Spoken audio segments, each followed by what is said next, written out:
اس MCQs کے اندر ہم سے یہ پوچھا گیا ہے کہ if a cross sectional area of a pipe decreases, اگر ہم پائپ کا ایریا کم کرتے ہیں جس میں سے پانی نکل رہا ہے تو what happens to the fluid velocity, کیا اس پانی کی ویلوسٹی کو کیا پڑے گا، اس کے اوپر اثر، کیا وہ بڑھ جائے گی یا پھر اس کی ویلوسٹی پانی کی کم ہو جائے گی یا پھر کیا وہ سیم رہے گی یا پھر اس کی ڈینسٹی پہ اوپر ڈیپینڈ کرتی ہے۔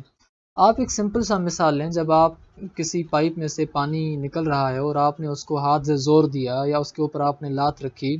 تو پھر کیا ہوتا ہے، اس پانی کی جو ویلوسٹی ہے وہ بڑھ جاتی ہے۔ تو ایک تو آپ نے سمپل سی چیز سمجھ لی کہ جب بھی آپ اس کے اوپر لات رکھ رہے تھے یا ہاتھ لگا رہے تھے زور سے تو مطلب اس کا ایریا کم کر رہے تھے،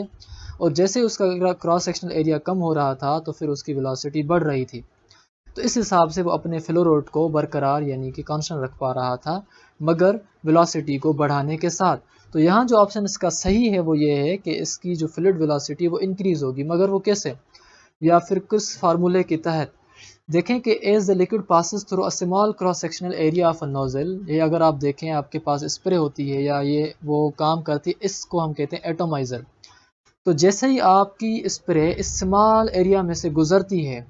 تو اس کی جو ویلوسٹی ہے وہ بڑھ جاتی ہے، کیونکہ ایریا کم ہونے کی وجہ سے اس کی جو ویلوسٹی ہے وہ بڑھ گئی۔ In the same way equation of continuity ہمیں یہ چیز کہتی ہے کہ دا پروڈکٹ آف ایریا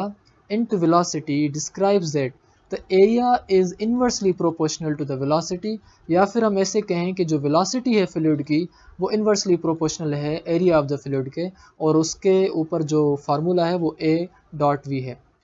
اس کا مطلب یہ ہوا کہ جہاں بھی ایریا جو ہے وہ لارج ہوگا وہاں جو فلوئڈ کی ویلوسٹی ہے وہ سمال ہوگی،